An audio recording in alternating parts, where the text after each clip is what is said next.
So welcome back, everybody. We're at our second hour, and as many of you know, the field of publishing is so rapidly that there are many options for publishing, and knowing which is right for you is a key ingredient to your success as a writer. In our next presentation, Brooke Warner is going to share her highly experienced publishing background and expertise to help you discern which is right for you.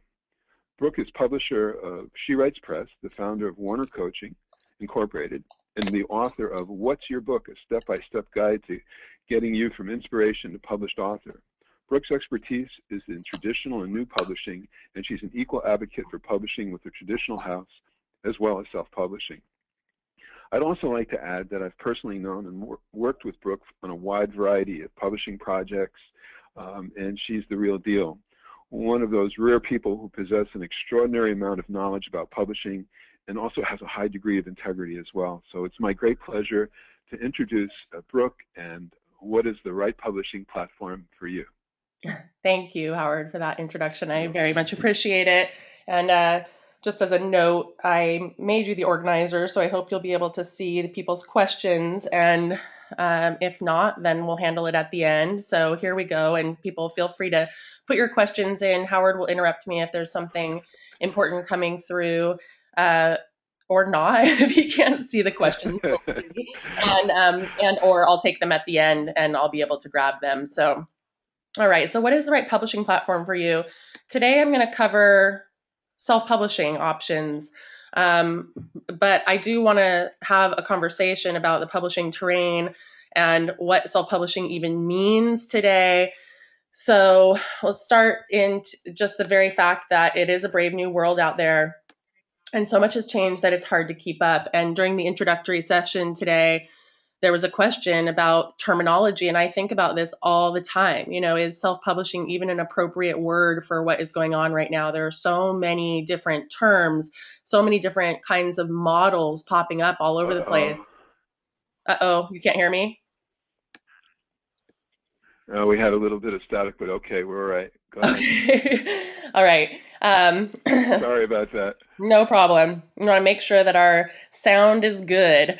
So, what I'm going to be talking about today, like I said, is self-publishing. And so, of course, you know, so much has changed, but there also means there's so many new opportunities for authors, which is really exciting. So I come out of the traditional publishing world, 14 years as an editor. I was an acquiring editor at Seal Press for the last 8 years before I left to co-found She Writes Press and become the publisher of She Writes Press. And, you know, I was privy to the changes that were happening out in the world, of course. And so I want to speak to the fact that traditional publishers are buying lots of previously self-published books, which is just an interesting change in the industry that never would have happened, you know, a decade ago. And also the point that I make all the time, which is that authors are choosing to self-publish for control and money-making opportunities. And so you see all the time, you know, authors who are opting for self-publishing as a first choice. So I'm going to be talking today about self-publishing as the umbrella term that I'm using to describe lots of different kinds of publishing options. And when we get into the presentation, the different publishing models and platforms, I'll be talking about the nuance of that. But I want to start out front by saying that it is a bit gray. You know, there are people like She Writes Press that are neither self-publishing nor traditional publishing, but we have solid hands in both sides of the industry. So, you know, where we came from, and by we, I mean publishing. Publishing has a long history. I personally have been doing this for 14 years, like I mentioned, and that should say even the changes in that short period of time are monumental. You know, there have been so many changes in the past decade, especially. And the most important one for us to note is that self-publishing really used to be this stigmatized thing that people would do, and it no longer is. And that is incredibly exciting. Editors used to acquire books because they were good books.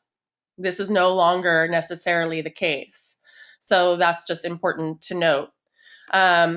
Editors, as gatekeepers of our cultural tastes, Again, this used to be the case, and I think it still is the case to some extent, but not totally. Right now, unfortunately, what's happening is that the big publishers are publishing a lot of stuff by reality television stars and other kinds of things. And I don't think that necessarily makes them the gatekeeper of, uh-oh, now I am getting static. I'm not sure where that's coming from. Anyone else hearing that? Or is it just me? Static, Brooke, losing can you audio. hear me? Yeah, it Can looks you like, hear me? yeah, unfortunately, it looks like we're getting a lot of static. I'm sorry. Yeah. Are you on a cell phone or a landline? No, I'm calling in from the computer. I wonder, should I switch to my phone? Well, it might help, but preferably a landline. But if you have a cell nearby, you can try that and see if it's any. Welcome to GoToWebinar. Webinars made easy. So bear with us while we get this figured out, and we'll be able to move on, hopefully without any static or problems.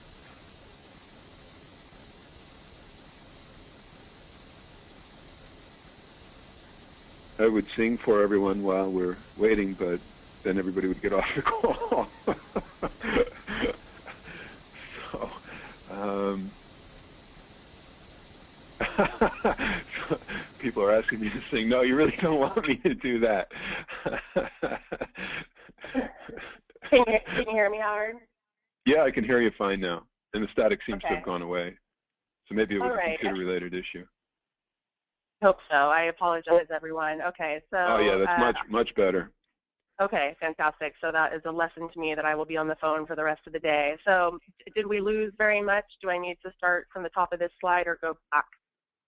I think it would be a good idea, for continuity. Why don't you start where we came from and go forward? Okay, fantastic. So the point that I was making is where we came from, and I wanted to say, what I'm specifically talking about here is publishing, the fact that publishing has a very long history, which is very important to honor, and that's going to be a theme here that I'm going to talk about moving forward. I come out of traditional publishing. I've done this for 14 years as I was a traditional acquiring editor for 14 years before co-founding She Writes Press and becoming the publisher. And the point that I was making here is that editors used to acquire books because they were good books. And that's not necessarily the case anymore completely. Of course, there are good books being traditionally published all the time, of course, but it's not the case that all books that are being traditionally published are qualified solely on the merit of how good they are. Oftentimes it's about who the author is and what is their author platform. And Dan Blank is going to be presenting next about the author platform and how to build your author platform. But the traditional publishing industry is obsessed with the author platform, I think, to the detriment of traditional publishing. And they used to be the editors were the gatekeepers of our cultural taste. And again, unfortunately, I think that has shifted too because of the kinds of books that traditional publishing publishes sometimes. Again, not across the board, but certainly it's just we're witnessing a little bit of a breakdown in the traditional world. So what prompted the shift?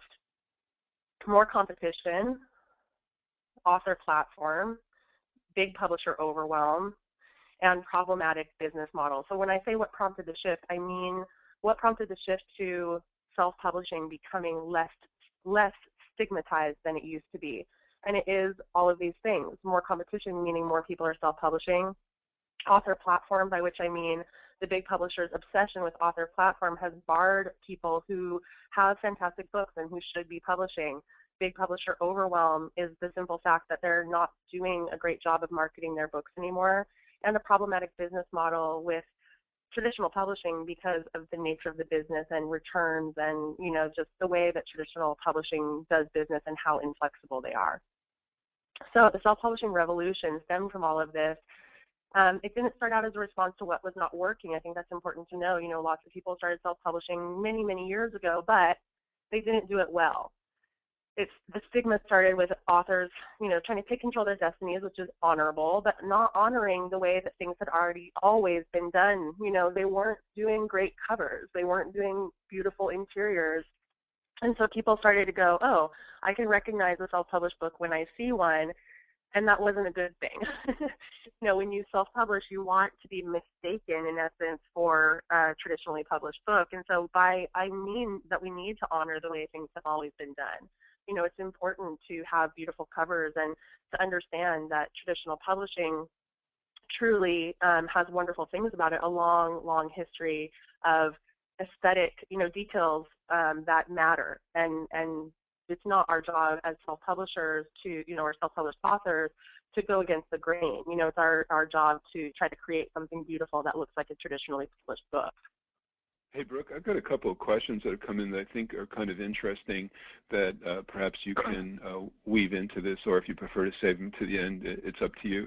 But a couple of people have asked about what about religious books and the textbook publishers? How does all that fit into this? Well, that's a great question. I mean, there's always going to be a market for both of those genres. Textbook publishers, I think, falls a little bit outside of this because I don't know anyone personally who has self-published a textbook. It could be done, of course, but I don't have any precedent in my knowledge for it, and I don't know why you would do that. I think it would be very difficult to break into the textbook market as a self-published author. And where religious books are concerned, there's absolutely precedent for religious books and religious publishers. And in fact, when I get to talking about the platforms, which is coming up, a lot of hybrid and partnership models are popping up that are religion focused. The Christian market is huge, and so there's a big, traditional base for that, but there's also many, many hybrid and alternative publishing models popping up specific to the Christian market. And it's important to understand in publishing that they are two different markets. The Christian market is different than the trade market, and it's not that they don't like each other, they don't touch each other. Trade publishers, commercial publishers, they don't want to talk about religion, and Christian publishers want you to be very focused on religion. So yeah, it's good to know, if you have a Christian themed book, then you want to find a Christian publisher. So that's, that's obviously, I'm just talking about the Christian market, but that's because of the nature of America and, how popular the Christian market is. It's just huge in certain segments of the population. Mm-hmm. Okay, I'm going to keep going. Is that okay? Yeah. Or do you have one more? Go ahead. Okay.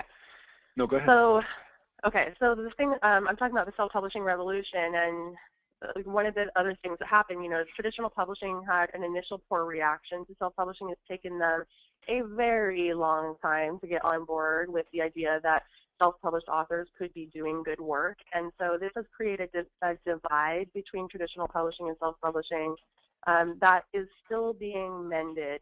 That gap still exists, and it's a problem, but it's one of the things that the self-publishing revolution is happening despite traditional publishing. And lots of traditional publishers are finally getting on board because they're going, oh, wow, self-published books are selling like crazy, and we want to have a piece of that.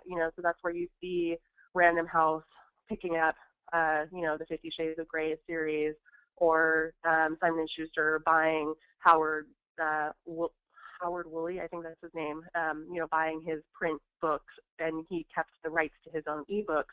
So these are just interesting, big stories that have been happening out in the world, but traditional publishing is coming in and scooping up self-published authors, and that is not necessarily something all self-published authors are excited about, because they're making good money, and so they're asking themselves this question, does it make sense to me? And we'll get into that in a second.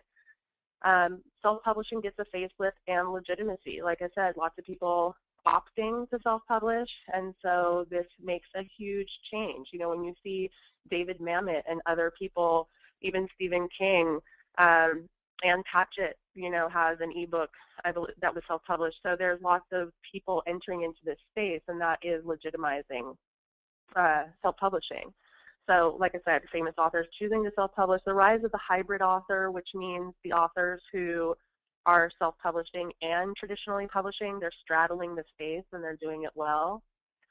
The barriers to entry that don't make good sense, by which I mean you have a great book and you cannot get an agent, you cannot get a publisher no matter what you do, and everyone has told you it's beautifully written. I see examples of this all the time, and it's incredibly frustrating to authors, and this is where I always encourage these people, these authors, to think about it differently, enter into the non-traditional space, because There is no sense to be made of agents and editors not taking your project for no reason other than probably you don't have a good enough platform. More resources for self-published authors, which is huge. And this is a big one, you know, and so we're seeing all kinds of models popping up and just more information and resources for self-published authors than ever before, and this is contributing to the revolution. So today, traditional publishing, in my opinion, is playing catch-up. So what's the way? Here's what I'm going to be presenting today. These 5 options for self-publishing specifically. I'm not going to be talking about traditional publishing because most of you understand how that works. You have to get an agent who then shops your book to a publisher, or you go directly to a publisher. And so in the self-publishing umbrella, and again, this is nuanced. I think it's very important that I say that some of these areas are gray zones, and they're not wholly self-publishing, but all of these have elements of self-publishing. So DIY, which is also called true self-publishing, subsidy publishing, which is also called fully assisted self-publishing, partnership publishing, which is how She Writes Press defines ourselves, and we'll talk about that in a little bit, hybrid publishing, and finally digital only. And you know, most of these options are doing print and digital, so that's important to note. But I am going to cover the topic of digital only and why you might want to have a digital only book. Okay, so DIY, true self-publishing. DIY doesn't mean without support, and that's very important to know. What DIY does mean is that you are your own publisher. You know, you publish under your own imprint.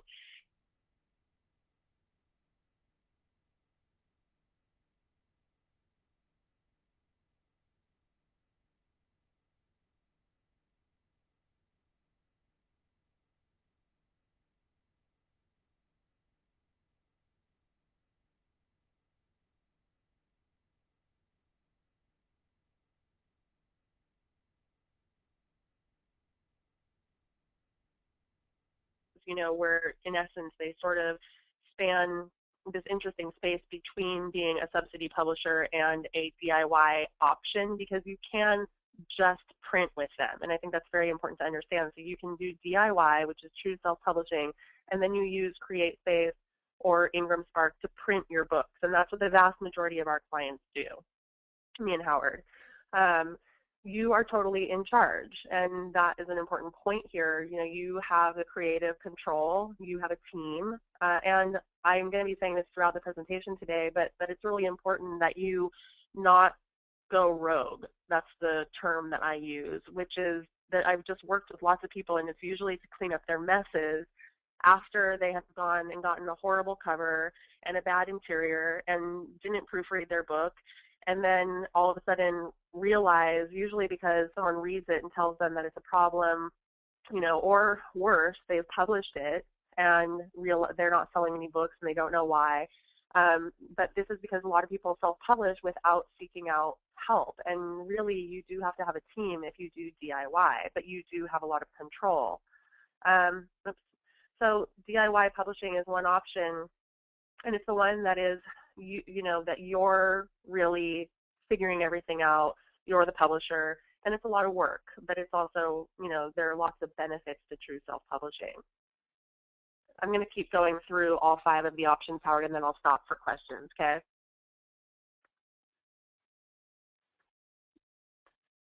Okay, I'm hoping that my audio is not gone and that Howard maybe just stepped away briefly. Let me just do a double check. Can everybody hear? Howard was muted. Okay, perfect. You're doing great. Okay, perfect.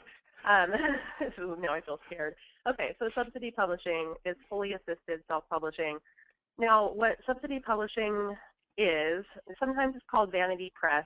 This is an old term, although people still like to use it, and I don't like it, frankly, because I think it is a way of furthering the stigma of self-publishing. Vanity is what people used to refer to as self-publishing in general, because the idea was, oh, you can't get a publisher, and so you're a vanity publisher. Well, the world has changed, and so this term is no longer a good term, in my opinion. But when people are talking about vanity, they're talking about this, which is subsidy publishing, where you opt into a publishing package, and these are very specific kinds of models. And this is what's a little bit confusing out there in the world is that, because of She Writes Press and what I've been doing and working on in these past couple of years, we have had people call us a subsidy publisher, and I would beg to differ, of course, because we have some things that very much make us not a subsidy publisher. But this is where it gets a little bit gray, and I'll talk about how we're different from a subsidy publisher in a second.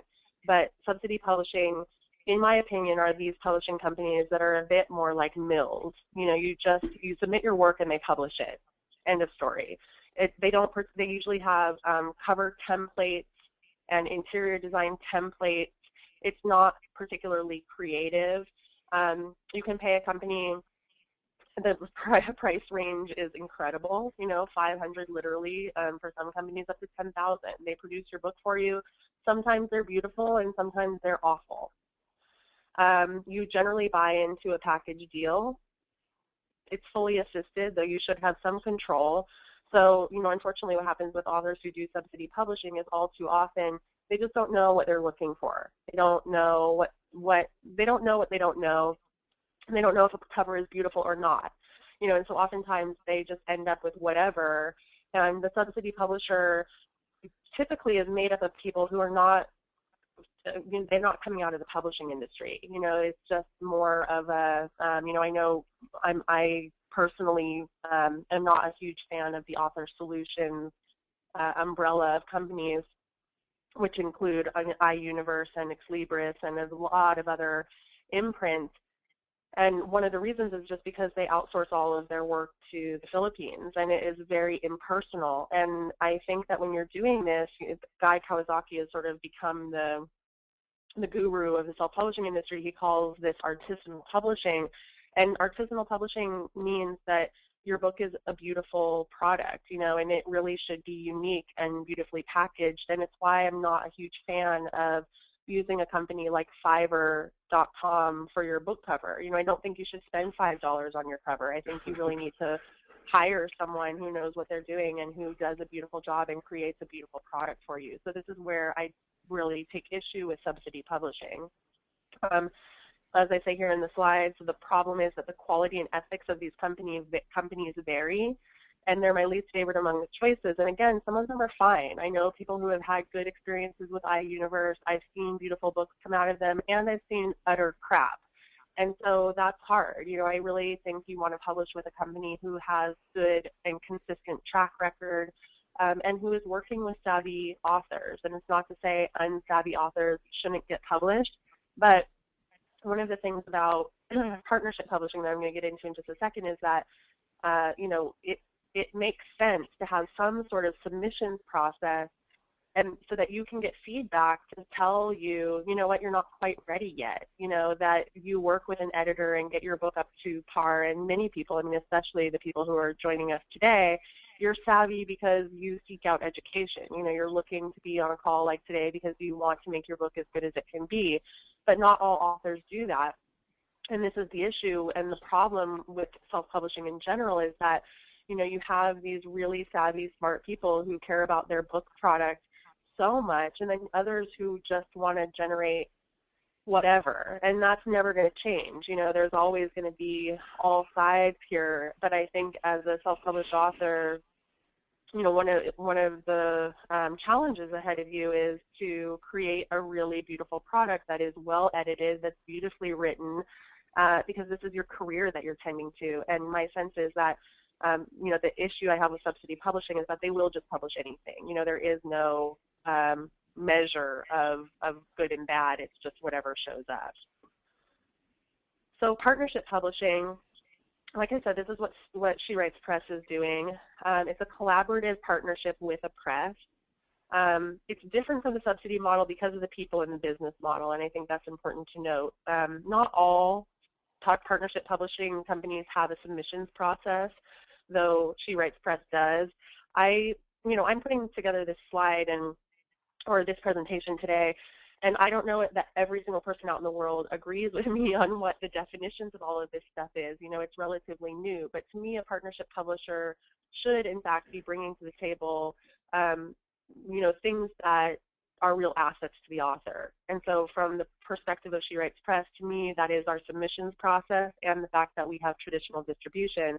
Other partnership publishing models might vary a little bit. It might be an issue of sharing royalties in a different way. But basically, that is what we're looking for, is the people in the business model and the product.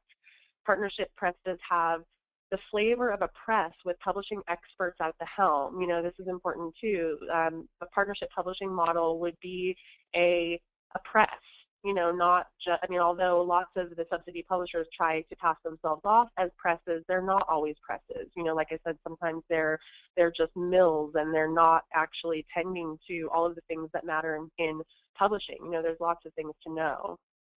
Like I said, it's not a mill. There's not heavy-duty selling. The focus is on the author and the books. I think I see subsidy publishing all the time that the sell is much more important than the actual product that they're producing, and that's generally how you can know the difference. Often, and I say should, involve some sort of submissions process, and that may also be a barometer of what's the difference between a subsidy publisher and a partnership publisher. It's great if you just want to get published and you don't want someone to look at your work and assess your work, and that's one option, but that's not what Howard and I advocate. We're really about making sure that your product is fantastic and getting it out into the world, because this is your future. Like I said, this is your career. And then, like I said, may have traditional distribution, like She Writes Press, Open Road, and Turning Stone Presses with Press, which are just a few examples of partnership publishers that are doing unique things in the marketplace. Two more to go, and then I'll stop for questions. So hybrid publishing, which is also called co-publishing.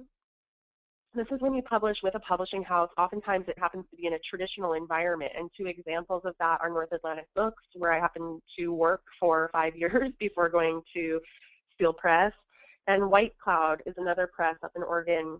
Both of these are publishing houses. They're traditional presses that offer hybrid options. And what does it mean to hybrid or co-publish? It's a press that puts money up front, but may require some sort of guaranteed buy-in from you.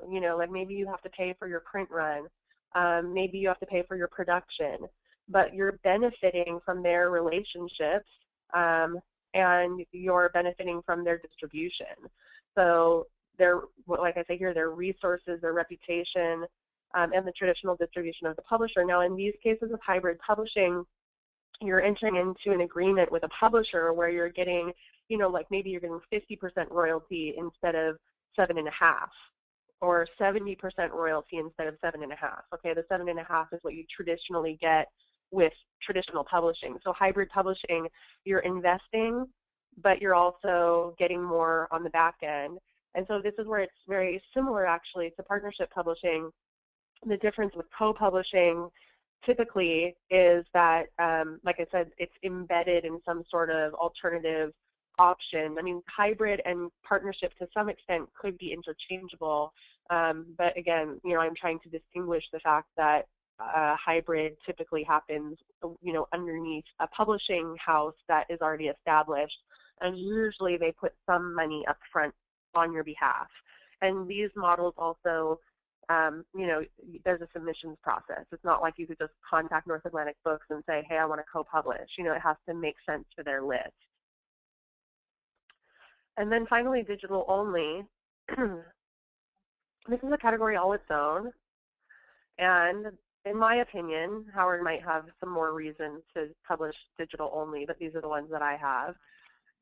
So you're a business owner looking to build visibility for yourself and your business. You have a following, and you want to get a teaser out there for your readers. You're maybe planning on publishing more books in a series or something to that effect. You're publishing a few chapters of a longer book you intend to publish later for the purposes of gauging readers' interest or building buzz for the bigger book. And finally, number 4, you're in the business of producing quick ebooks as products just to make money, and that might be something that John Robinson covers later today. So I am a number 1. I'm a business owner looking to build visibility for myself and my business, and so I published a digital-only product in October, my ebook about writing a book proposal. And what is the name of it? It's called How to. Oh my God, I'm blanking on the name of it. I'm sorry. I'm so worked up in this. Yeah, no problem. It happens to me all the time. How I didn't mean to put you on the spot. How to sell your memoir, I think is what it's called. So it's about doing a book proposal, and it's $3.99. I wanted to price it really low. I also wanted to experiment with what would it look like to do a digital-only book. Now, the downside of doing digital-only is that lots of people have asked me if they could buy it in print. And so I'm considering whether or not I'm going to turn it into a print book. But for now, I was looking to just have it to build my platform, to drive people to my website. And so there are lots of good reasons to do digital-only. But for the most part, if you're doing a full-length book, I highly recommend doing print and digital simultaneously, which is what the vast majority. Go ahead. I'm sorry. You had. First of all, I didn't mean to put you on the spot. I was hoping to give you an opportunity to sell your book. No problem. I just honestly, I have to tell you, I have 15 books. Honestly, if you asked me to name all 15, title and subtitle right now, I couldn't do it either. So I totally understand. But you had mentioned something that I wanted to touch base on, which was that. Sometimes you want to just test the waters, with your ebook, and why not just put the ebook up and see if it flies? Now, you and I both know if you're going to do an ebook, you might as well take the extra step and do a hard copy. But in the case of what you've done, just to find out and to experiment with it, you found people asking for a hard copy book. You absolutely should go ahead and do it because there is a desire and need for it. And of course, going back to our discussion for the first half hour of today, that we can go POD. We don't have to buy a whole bunch of books, and you'll get another channel of distribution going and another opportunity to make more money, especially, if you're out speaking, which you do, then you'll have an opportunity to sell that book. So it goes hand in hand with the ebook, as you were saying. Absolutely. Yeah. And this is, just to say that it is an option. So digital-only publishing are things like Kindle Direct Publishing, Nook. So it's like you just upload your book directly to these platforms and you just don't deal with the print option. So that's very important to know.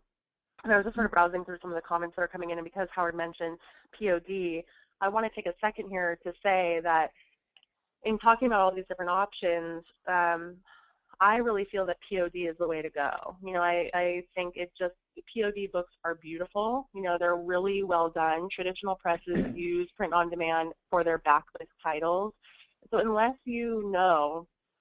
absolutely, unequivocally, that you're going to sell, 500 to 1,000 books or more in the first year, and then you would get a print run just for economies of scale only, it really doesn't make sense. And at She Writes Press, we warehouse the books for the authors. But if you don't have a press who's warehousing your books, those 1,000 books are going in your garage. So it does. I really strongly feel that POD just makes so much sense. And someone mentioned Lulu. Lulu and CreateSpace and Lightning Source and Ingram Spark, they're print-on-demand options. You upload your book and they print it for you. And all of them will also create your book. They all have options where you can use them, and this is just because they have add-on services. You can use them to have your book created. They'll do interiors, they'll do covers. But what those platforms, in my opinion, specifically exist for is to print. And you can, people use them, that's fine. But I personally wouldn't recommend using them as a cover design resource or an interior design resource, and I didn't even include them in here. That they are, some form of subsidy publishing in the sense that you can buy a package at CreateSpace and they'll do a cover and they'll do an interior, but they also, more importantly, are a POD printer, and they're great. CreateSpace and Lightning Source, they do really good quality, and if you're doing DIY, or typically if you're doing a partnership publishing thing, like if you're a She Writes Press author, your book is getting printed at Lightning Source. So it's really important to understand the differences between all of that, but also the places where they overlap, and I think this is where authors often get confused. Okay, so your responsibility, this is my call to action for all of you. to honor the legacy of traditional publishing, you know, I really feel strongly that you do not get a template cover, like I said earlier. You need to have a custom cover design, work with a designer, have a beautifully typeset book. You know, understand that there are elements to books that need to be there, like running heads and tables of contents and acknowledgments. I just see so many self-published books that just don't have these things, and I think to myself, like, what were you thinking? You know, so it's the sign of a naive author when certain important elements of the book just get completely left out. Not to go renegade, as I mentioned earlier, it's incredibly important to have a team and to value the importance of a team, you know, that the people that you're hiring as expert advisors or expert designers. Howard and I both have so many resources, and there are other resources available online to look to hire good people. There's an independent authors association, you know, that has a great resource guide, but you need to work with people who know what they're doing. And I hear all the time, my daughter is going to proofread my book. My son-in-law has a friend who is in college and is a designer, you know, and it's sometimes that stuff works out, you know, that's fine. But don't cut corners just to save costs or do favors to family friends. You know, this is not the time or the place for that. There's too much at stake. And then do not reinvent the wheel because you don't have to.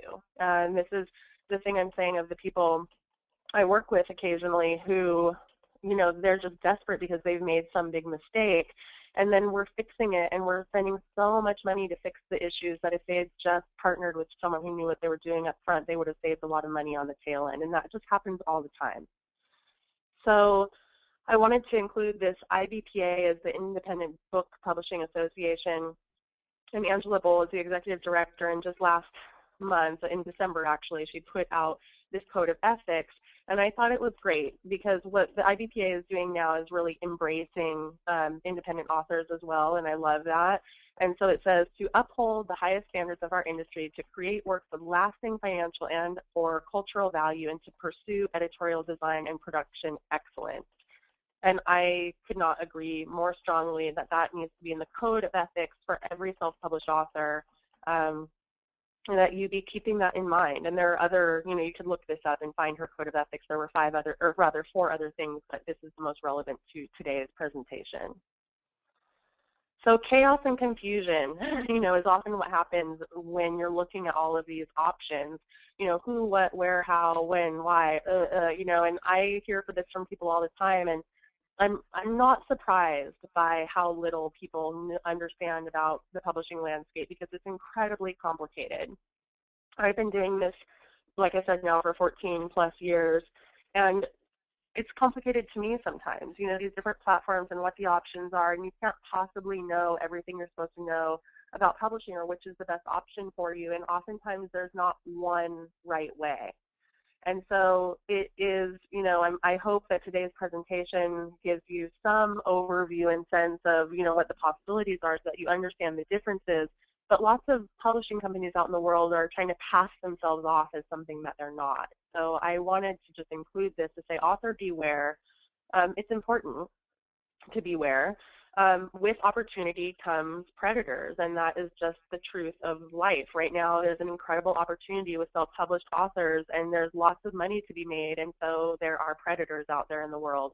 So here's a few things that if I may jump in here, we both personally know people who have spent $20,000 or more even before meeting us to get crap, and I've also heard of people spending $30,000 to $40,000 just to get a book.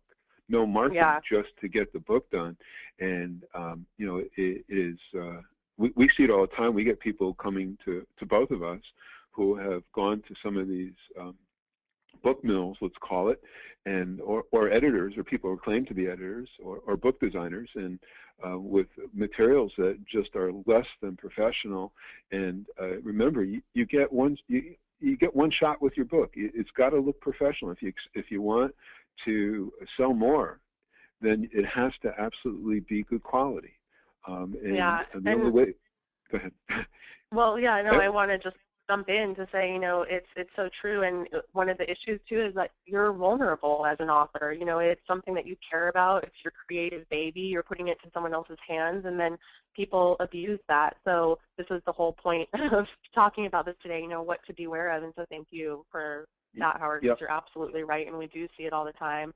And but just And I just also wanted to mention, to go back to your comment about the cover and getting a professional designer. I mean, this is a mantra of mine all the time, because the number one issue for selling books, the number one thing that's going to sell your book when somebody's looking at it is the title. And the second thing is the cover. So, because people do judge a book by its cover when they don't know what's inside. And whether they're looking at it online or they're in a bookstore and going to pick it up, the cover has got to be well done, and if it's not well done, then people are not going to pick it up. And the same for the inside. Once they do pick it up, if the inside is a mess, if it doesn't read well, if there's hundreds of typos, then it's not going to appear like a quality book. And just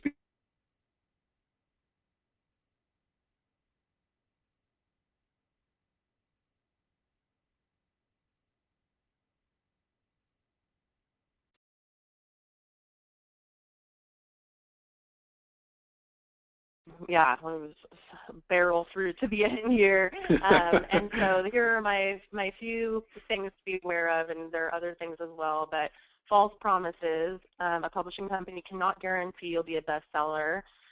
Hard sells on things that not every author needs, or that you can do more cheaply on your own, including things like postcards, book trailers, trip to book expo, and more. I see these kinds of things all the time in the packages, and they really bother me.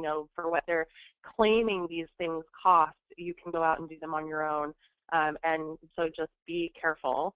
And guaranteed buy-in up front. So I mentioned that I say this is different from a hybrid, because a hybrid publisher will also often say you need to, pay for the production of 500 books, but that's different because they're pre-selling your book into the market on your behalf. These author mills are not doing that. And so if they are telling you that you have to have a guaranteed buy-in, you should distrust that. And so it's truly different if your book is being pre-sold versus not. And so you need to understand the difference. But these companies, they're not pre-selling your books because they don't have traditional distribution. So be careful of anyone who is asking you to do that. Check references, talk to fellow authors. Any company who will not let you talk to some of their customers that have come before you is a red flag. So questions to ask yourself. I'm just going to run through these quickly because I want to give you all a chance for Q&A. Do I want to manage it all myself? And I'll be providing these slides. Do I have the time and energy to manage a team? Do I want to partner with someone who feels passionately about my project? Am I willing to spend good money to do it right? Do I want to have my own imprint, or does it make sense to publish under someone else? And do I trust the company or people I'm working with? Oops, excuse me. So I just, these are just some questions, and again, I'll send those over to you, but this can help you determine how you want to work. And I'm pretty much advocating for either a DIY option or a partnership option for the vast majority of the people that I personally work with. And the DIY option, of course, includes, maybe hiring someone like Howard or me, having a consultant on your team. And then to consider your team, if you must have a team. This is the point that I'm making, who is that going to be? And my broken record message for today, do not go renegade. I always say it. And choose your team wisely, talk to your people, get references, do your homework. You are entrusting these people with your creative baby, and that really matters. Go forth and prosper, and these are just my points for today. We're recapping why we're excited about this time for independent authors. You can succeed with self-publishing, but it takes a lot of effort and commitment. And we are the future of self-publishing, and that's true. And, myself included, and we'll see what we're thinking about all the terminology. But for now, I fully embrace self-publishing, and I'm interested in the stigma being completely wiped away. Be clear, committed, and most of all, be your best advocate. And so I have an offer today as well, and I just want to share what that is. If you're interested in today, and obviously an hour is not much time to get into this, I am teaching a class in March. It's going to be a $99 class, but to the people who are here today, it's $75. And it's a 4-week class on Mondays, just like Howard's. It's going to be recorded. It's called The Publisher is In, everything you want and need to know about publishing to succeed as an author. And so these 4 weeks are going to cover the path to publishing. So about what we covered today, but in more depth, with more specifics, author platform and why it's a must. And although Dan is going to be covering author platform in the next hour, I want to talk about it specifically for why it's important to publishing and why you need to start early. And then the 3 Ds of book publishing that every author should know about. I'm not going to tell you what they are. I want you to go to the author page and take a look at them, but they're important, and 3 Ds. And then finally, reality check. What should your expectations be when you set out to publish? So many people are operating from such a false assumption that they're going to sell thousands of books in year 1. No, it doesn't always look like that, and it's really important to understand what is a success. And some people will, but like, what's the difference between selling digital versus print, and what does that look like, and where should you put your efforts? And so that is the focus of this, and we're excited to be doing that offer. And Howard, I just realized that we have to do our 2 giveaways because we forgot to do one after yours, and so we're going to have to squeeze in 2 giveaways here because we both are giving away. I know, we're both giving away a half-hour consultation, so we'll. Yes. All right. Well, I'll tell you what. Here's how we'll do it. Is I will ask a question, and whoever answers it first, we'll give it to them, and then you can ask a question. Who answers it first, we'll give to them. Awesome. But here, what I do want to say, because I don't want to lose sight of your offer here, your offer, because I wish when I started in the publishing world there was something like this for me. That there was an opportunity to gain 4 weeks of experience like this with somebody who's been in the field and knows the ins and outs, so that I could understand the map of the territory. I mean, if you're just getting started as a self-published author, or even as a traditional author, it's really, really important to know what your options are, what the risks are, what the problems and the challenges are, and what the opportunities are. And the only way to do that is either to do it yourself. Maybe you'll get lucky, maybe you won't, or you hang out with Brooke for 4 weeks and get all your questions answered. So I think for $75 is a no-brainer. It's like, why not do this and get the kind of information you need that's going to direct the future of what you do with your book. So I think this is a great program, Brooke. I salute you for putting this together. Sure. Thank you very much. Do you want to? Well, I just want to say one thing really Sure. quickly, just that, again, because we didn't, there's so many questions, and it's tough because each session could be all day, truly. And so I'm just going to put out my Facebook information and my Twitter information, because if you didn't have your question asked, please, please, please put it on Facebook or put it on Twitter, because I love to answer questions, and I have a very robust Facebook presence at the facebook.com/Warner Coaching, and people ask me questions all the time. I give lots of advice, and so if you wanted clarification from anything today, and we're going to run out of time, I hope that you'll come and ask. So before we get to the giveaway, Brooke, I have a question here that's come up, which is, when does it make sense, or does it ever make sense, to do a press run? And of course, I have my own answers to that, but I'd like to hear. Well, so my answer to that is, you can do research on a print bid and see what the difference is. It's completely about cost, in my opinion. So, like my book with Lightning Source, I think the cost is very low $3 per book. Let's just call it $3.15. Okay, so $3.15. Now, that's a per book, that's a POD one-off cost. Now, if I knew that I had a huge following and I was just absolutely convinced that I was going to sell 1,000 copies, I could get in touch with a printer and say, what would you charge to print my book? And their bid is probably going to come back for 1,000 books at, $2 and something, maybe $2.40, $2.50. So if I know I'm going to sell those, the economies of scale, I'm going to make 60+ cents more, or I'm going to save 60+ cents more per book. Now, the problem authors get into is that they overestimate what they're actually going to sell. And so I just know too many people who have ended up with tons of books in their garage and no place to put them, which is why I like POD. But at some point, that break is going to just look really good to you, and you may want to have an offset printing. Yep. I completely agree with you, and I think there's one more case where a print run might make sense, and of course this would only make sense if the first thing was correct, which is what you said, that you have a following and you have a clear path to sales. Otherwise, you might end up sitting on a lot of books. So, that first part is really important in evaluating the second part, which I'm going to say right now, which is that you have a highly customized book.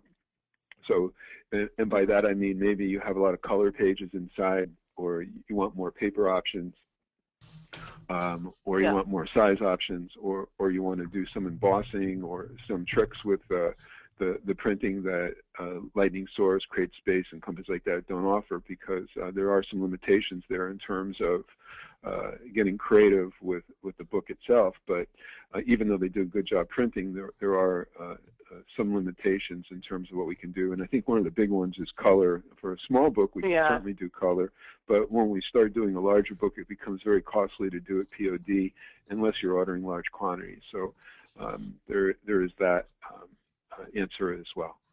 Yeah, thanks for including that. It's an important one. Yeah, sure. Any last points about how to select? I know you went over a few points there. Is there anything else you want to add to that about how to select the right publishing platform for a person, for self-publishing? Yeah, I mean, the last points I guess I would make is, some of those questions to ask yourself is like, if you're in business for yourself and you're going to do a lot more books, it might make sense for you to do that on your own imprint. At She Writes Press, one of the things that I would say is, like with She Writes, and there's also others like us, is that we're bringing something to the table. In our case, it's traditional distribution, and we vet the projects. And so there is, you have this brand that actually has a reputation and is meaningful. And so in that case, it's an asset that as a publisher we're bringing to our authors. And so you want to look, does the mission align with you and what you're trying to do? Do you want that kind of support? And this is really like shopping, is what makes the most sense to you. And so I just think that people jump too quickly. They oftentimes don't really stop to consider their options or to do broad research, to have a single conversation with someone about what their best publishing options might be.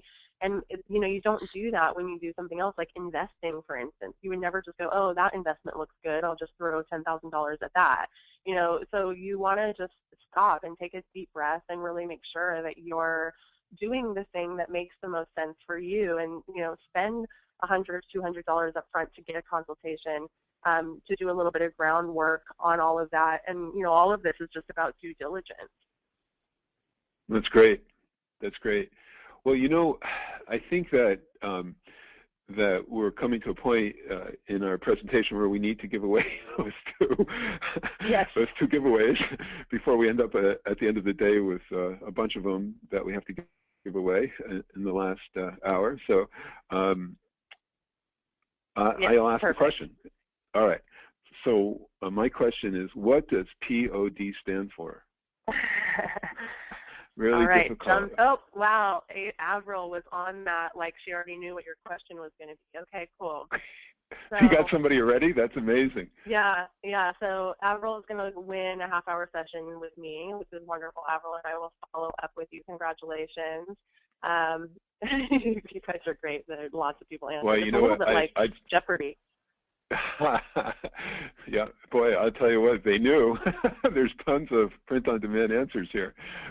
Wow. Okay, so this is amazing. My question, I know, that was great. Good job, you guys. Okay, so this is going to be the one to win with Howard. I hope this isn't too hard, but here we go. Maybe this is going to cause people to think a little bit since it was in the last hour. But Howard mentioned 4 things that you need to do if you want to create your own audio. 4 things you need. So can you name 2 of the 4? Okay, let me see. 5 Whiskey Audio. Wow, Francine. She's on it. Good job, note taker. All right. Okay, Francine wins the half-hour session with Howard. So congratulations, Francine. And Brooke, and we will follow up with you guys. Okay, do you know who Francine is? You have her email or? Yep, I have everybody's email. Okay, fabulous. Yeah, You'll so send it to me then. Way to go, you guys. All right, so there's going to be more giveaways. And you know what, before we move on, I just want to say I so appreciate the interaction that people are partaking in with the question box. We're getting so many comments, so many positive comments. Brooke, it's really wonderful, and we're getting lots and lots of questions, and I'm sorry if I haven't been able to answer everybody directly, but as Brooke said, if you have questions you want us to follow up, you can connect with either one of us, and we're happy to do so.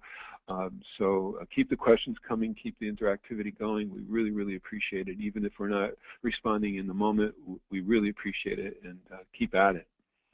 Yeah, absolutely. I can't say enough how much we appreciate the interaction. You know, it's a lot of fun, and it just, you know, it's very rewarding for us to have that back and forth with you guys. And that's the thing, you know, I'm saying is I'm going to actually be on Twitter all day today, obviously not for my own session, but join me, you know, Brooke_Warner, and it's fun. You know, it just makes the day a little bit more interactive. Obviously, we're all sitting here on our butts all day, but it's good information, and it's just going to keep going. And so thank you all for today. And I know there were a lot of questions, so I hope you'll put them out to me. And, you know, some probably clarification and even disagreement. I welcome disagreement. Bring it on, and let's have a conversation, because this is, like I said from the outset, a brave new world, you know, and where I feel strongly about something, someone invariably feels equally strongly the other way, and that's fine. You know, it's part of what makes this so interesting. So thank you. And we're going to pause again, take a 5-minute break, and we'll be back with Dan Blank on the hour. So thanks, Howard. Thank you, Brooke. Great presentation. Thank you.